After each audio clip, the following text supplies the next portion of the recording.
రైతులకు సరిపడా యూరియా ఎరువును కేంద్రం నుండి వెంటనే తెప్పించాలని డిమాండ్ చేస్తూ ఈ రోజు కరీంనగర్లోని కేంద్ర మంత్రి బండి సంజయ్ కుమార్ క్యాంప్ ఆఫీసును సిపిఐ నాయకులు ముట్టడించారు. అనంతరం ఆయన ఇంటి ముందు కూడా నిరసన కార్యక్రమం చేపట్టారు.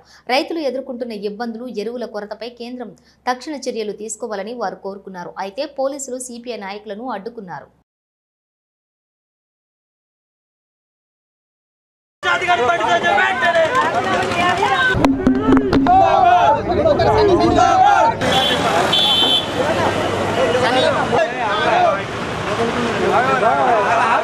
రోడ్లపై ఇబ్బందులు ఎదుర్కొంటూ ఉన్నా మరోవైపు బీహార్లో రాష్ట్ర అధికారంలో ఉన్నటువంటి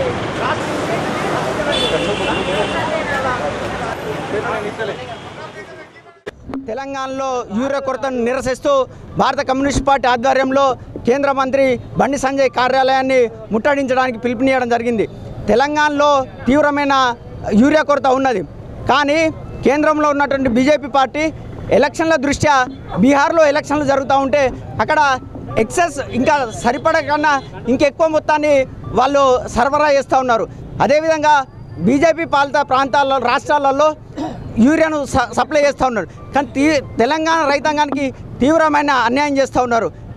కేంద్రంలో ఉన్నటువంటి మినిస్టర్గా ఉన్నటువంటి బండి సంజయ్ కేంద్ర ప్రభుత్వం మీద ఒత్తిడి తీసుకొచ్చి తక్షణం తెలంగాణలో ఉన్నటువంటి రైతాంగాన్ని ఆదుకోవాలని చెప్పేసి మేము డిమాండ్ చేస్తూ ఉన్నాం.